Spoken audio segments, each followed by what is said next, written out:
ہو گیا ہے کتاب و سنت. اس کسوٹی پر ہر چیز کو پرکھیے. اگر اس کے خلاف کوئی بات ذہن میں آ رہی ہے تو اسے وسوسہ شیطانی سمجھیے، لاہور پڑھیے، اس کو جھٹک دیجیے، اسے زبان پر بھی نہ لائیے. اس لیے کہ جب تک وسوسے کو آپ زبان پر لا کر بیان نہیں کرتے کوئی گرفت نہیں ہے. اس لیے کہ شیطان کو یہ اختیار اللہ نے دے رکھا ہے.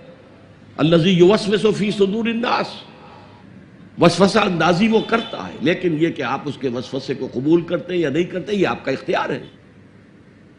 تو اس اعتبار سے وہ عقل جو فطرت سے آزاد ہو گئی ہو وہ در حقیقت گمراہی کی طرف تو لے کر جائے گی. مشتاق احمد صاحب ملازمت پیشہ ہیں. آپ کا سوال ہے کہ شرک کو چھوڑ کر میری ذات سے دانستہ یا غیر دانستہ لغزشیں ہوتی رہتی ہیں جس کا براہ راست فوری اثر میری روزی روٹی پر ہوتا ہے. توبہ کرتا ہوں، نادم ہوتا ہوں، ضمیر بھی ملامت کرتا ہے، لیکن پھر گناہ کی کشش شجر ممنوعہ کو چھوڑے بغیر نہیں رہ سکتی.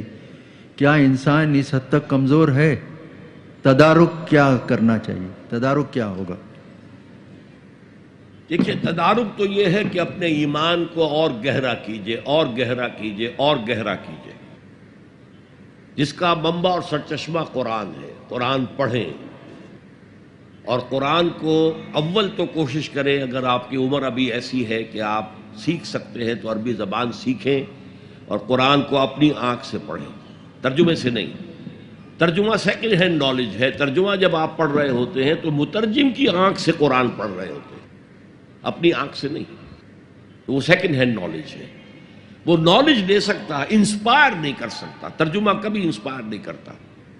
تو ایمان جو پیدا ہوتا ہے وہ قرآن کو سمجھ کر پڑھنے سے ہے. اس ایمان کی کمزوری کی وجہ سے ایسا ہو جاتا. اچھا یہ بھی ہے کہ بعض طبائع جیسے کوئی جسمانی طور پر بہت قوی ہے، بعض جو کمزور ہیں پیدا ہی لاغر ہوتے ہیں اور پھر ساری عمر لاغر رہتے ہیں. ایسے ہی اندر سے انسان کے اندر جو قوت ارادی ہے وہ بھی بعض کی مضبوط ہوتی ہے، جو فیصلہ کر لیا ڈٹ گئے. بعض کی قوت ارادی اتنی مضبوط نہیں ہوتی. مثلا بعض لوگ سگریٹ چھوڑنا چاہتے ہیں، نہیں چھوڑ سکتے. 8 مہینے 10 مہینے پھر اس کے بعد جو ہے وہ دوبارہ عود کر گئی.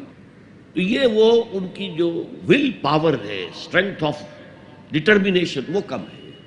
تو اللہ نے ان کے لیے بھی فرمایا ہے توابون خطاؤون کل بنی آدم خطاؤون، اور خیر الخطائین التوابون. تمام انسان انتہائی خطا کار ہیں. ان خطا کاروں میں وہ ہیں جو توبہ بہت کرتے ہیں. اور ایسی حدیثیں موجود ہیں کہ جس وقت آپ نے توبہ کی ایک دفعہ اس عمل کو چھوڑنا لازم ہے.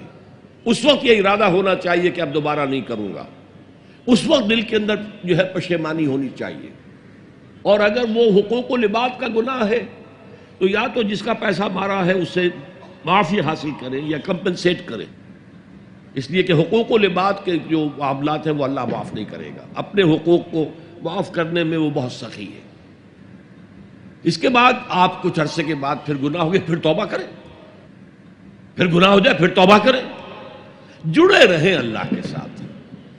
میں اس کی مثال دیا کرتا ہوں، کسی بچے کو ماں مار رہی ہے، وہ بچہ ماں ہی سے لپٹ رہا ہے. اسی طریقے سے اللہ سے لپٹے رہو اور سمجھو کہ ہاں یہ مجھ سے گناہ ہو رہا ہے، پھر دوبارہ. تو اس لیے کوئی حرج نہیں ہے. اگر آپ کی قوت ارادی کمزور ہے تو اللہ تعالیٰ جو ہے آپ کی جو بھی قوت اس نے آپ میں رکھی ہے، آپ کے جینز میں کوئی کمزوری ہے تو میں بیان کر چکا ہوں کہ جو شاکلہ انسان کا ہے، قل کل یعمل علی شاکلتہ، یہ وہ جینز کے ذریعے سے بنتا ہے اور ماحول کی وجہ سے بنتا ہے. لہذا اس کے اندر اندر ہی آپ عمل کر سکتے ہیں. تو اللہ تعالیٰ جانتا ہے اور ہر ایک سے وہ اس کی وسعت کے مطابق حساب لے گا. لا یکلف اللہ نفسا الا وسعها.